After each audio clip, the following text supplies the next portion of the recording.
Olá pessoal, nesse vídeo eu vou falar um pouco sobre as medidas de tendência central, as principais, né? Mostrar como se calcula cada uma delas. Vou focar aqui na média aritmética, na mediana e na moda. Bom, então as medidas de tendência central são então números, né, que nos indicam para quais são os valores mais frequentes, né, vamos dizer assim, ou prováveis mais frequentes de um conjunto de dados, de um determinado conjunto de dados. Né? Então vamos supor que a gente tem esse conjunto de dados aqui, uma pequena amostra, né, de 5 pessoas, então, né, onde foi perguntado para elas a idade. Então aqui 20, 22, 21 e 23, né? Então são essas as idades dessas pessoas, né? É claro que uma amostra, né, em estatística, ela não pode ser tão pequena assim, mas aqui eu só faço aqui uma licença didática aqui, né, porque seria, né, muito complicado se a gente primeiro descrevesse todos os métodos de amostragem, enfim, as amostras que fossem plausíveis da gente fazer o estudo. Então aqui, só por uma questão realmente didática, eu vou pegar alguns dados e vou dizer que isso é uma amostra, mas deixando bem claro que na estatística experimental, né, existem métodos de amostragem, né, justamente para determinar o tamanho da amostra, a escolha, né, dos dados, né, das grandezas, enfim, que vão participar, né, desse estudo.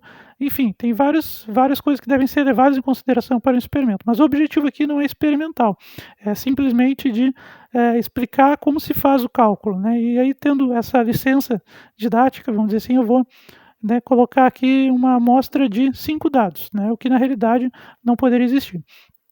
Bom, então eu tenho esse conjunto, né, de 5 dados aí, né, de 5 pessoas que responderam a sua idade. A média aritmética da idade é simplesmente a gente somar o número de dados e dividir, somar os dados, né, a quantidade que cada um respondeu, né, ou ao que foi coletado, se for outra situação, né, somar os dados e dividir pelo número de dados, né. Então, nesse caso aqui, ó, eu vou somar 20 mais 22 mais 21 mais 21 mais 23 e vou dividir tudo isso por 5. Por que eu vou dividir por 5? Porque são 5 dados, né. Então são 5 pessoas aqui que participaram dessa pesquisa hipotética, né, então por isso vou dividir por 5 aqui.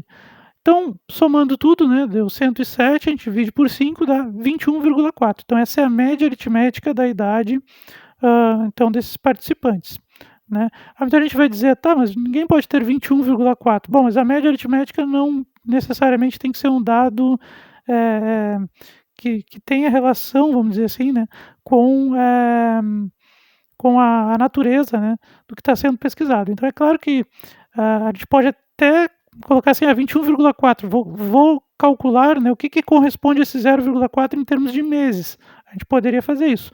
Mas se a gente ainda não quiser fazer isso e quiser simplesmente ter a idade inteira das pessoas, né, a gente pode arredondar, se a gente quiser. Então, 21,4, né, se a gente fosse arredondar aqui, né, para não ter nenhuma casa após a vírgula, a gente ficaria no 21, porque o 4 é um número menor que 5, né. Ou outra opção também seria a gente calcular esse 0,4 em termos de meses, o que isso representa, né. Poderia fazer assim também. Ou simplesmente dizer que é 21,4 e já dá uma ideia, né, mais ou menos da tendência central aí desses dados, né. Então, mas para resumir, né, é que aqui é um caso de idade, né, mas existem dados de diferentes naturezas, enfim. Para resumir, como se calcula a média aritmética? A gente soma os dados, soma os valores, né, e divide pelo número de dados. Isso é média aritmética, certo, pessoal? Outra medida de tendência central é a mediana. A mediana, né, ela representa o seguinte, né, é aquele valor que divide o conjunto de dados em 2. Então, antes, né, eu tenho exatamente o mesmo número de dados que depois. Então, essa é a mediana, né. E aí, claro que a gente tem um pequeno problema aqui, né, quando a gente tem um número ímpar de dados, vai ser simplesmente o número que está no meio, né. Quando a gente tem um número par de dados, então não tem nenhum dado que fica no meio exatamente, né. E aí a gente precisa, né, calcular a média aritmética entre esses 2 que ficam no meio para, então ter a mediana, né. Vou mostrar isso num exemplo aqui. Vamos supor que eu tenho os mesmos dados, né, então do exemplo anterior, né, só que se eu quero organizar eles para definir quem é o dado que fica no meio, né, do conjunto, ou que divide o conjunto em duas partes, a gente pode pensar assim, eu preciso, no primeiro momento, colocar eles em ordem, porque senão não vai fazer sentido, né? Então, primeiro eu preciso colocar ele em ordem, que a gente chama em estatística de rol. Então, rol de dados é simplesmente ter um conjunto de dados ordenados, tá? Então, repara que os dados foram fornecidos aqui, né? Fora de ordem. Tem 20, tem 22, depois tem 21, né? Então tá fora de ordem. Então vou colocar eles em ordem. Então começa com 20, o 20 já estava ali, tudo bem. Mas depois vem 21, né? Que é o próximo. Aí tem o 21 de novo, outra pessoa também respondeu 21, depois o 22 e depois o 23. Pronto, agora eles estão em ordem. Não importa muito se a ordem é crescente ou decrescente, não faz diferença para o cálculo da mediana, né? Eu vou preferir sempre fazer em ordem crescente aqui, né? Tem que escolher algum, mas pode ser também decrescente, não tem nenhum problema, desde que eles sejam ordenados, né? Eles estejam em rol, tá? Bom, nesse caso aqui a mediana vai ser o 21, não preciso nem fazer conta. Por quê? Porque eu tenho um conjunto com um número ímpar de dados, são 5 dados. Então, naturalmente, o terceiro vai ser o dado do meio, né? A gente pode ver que vai ter 2 dados para a direita dele e 2 dados para a esquerda dele. Então, pronto. Então, esse aí é a mediana. A mediana desse conjunto é 21, né? Não precisa fazer conta nesse caso, né? Muita gente fica com dúvida até, né? Mas eu não preciso calcular nada, não preciso fazer conta. Não, nesse caso aqui não, tá? Quando é que precisa fazer conta? Quando eu tenho um número par de dados. Então, vamos supor que eu tenha esse conjunto aqui de dados, né? 6 dados. Aí, primeira coisa, né, se vou calcular a mediana, se vou, né, de alguma maneira obter a mediana, então eu preciso, num primeiro momento, colocar eles em ordem, colocar em rol, né, que a gente chama. Então, eu vou colocar eles em ordem. Mas aí, né, vocês podem ver, então coloquei em ordem ali, né, vocês podem ver que não vai ter um dado que vai ficar no meio, tem 2. Nesse caso aqui, o 2 e o 3, né. E aí, como é que faz? Quem é a mediana? É o 2 ou é o 3? Nenhum deles. Eu vou calcular, né, vou fazer a conta ali da média entre esses dois valores, a média aritmética entre esses dois valores, né. E aí a mediana nesse caso, então vai ser, ou seja, vai ser a média aritmética ali de 2 e 3, é 2 mais 3 divididos por 2, né, que vai resultar em 2,5, então a mediana desse conjunto aí vai ser 2,5. Reparem que a mediana não precisa estar no conjunto. Tem aqui um conjunto que tem valores ali, né? Não está ali o 2,5, mas 2,5 pode ser a mediana. É aquele valor, né? Algumas vezes vai ser um dado do próprio conjunto, mas pode ser que não seja um dado do próprio conjunto, mas é aquele valor que vai dividir o conjunto de dados em dois, né? Em dois com igual número de duas partes com igual número de dados, né? Não importando os valores, né? Então essa que é a mediana, né? Aquele valor que está bem no meio dos valores desculpem, que divide o conjunto de dados em duas partes, tá? Para simplificar. E aí tem uma representação gráfica, né, que indica então a mediana, que é o chamado box plot, né, um gráfico muito conhecido em estatística, né, que divide, né, no caso. Então repara que a gente achou no primeiro conjunto de dados, né, aquele que tinha as idades ali 20, 22, 21, 21, 23, a gente fez ali a mediana, ordenou eles tal, e encontrou a mediana que é 21, né? No boxplot, essa linha, né, que tem essa linha aqui do meio, ó, ela vai indicar onde é a mediana, né?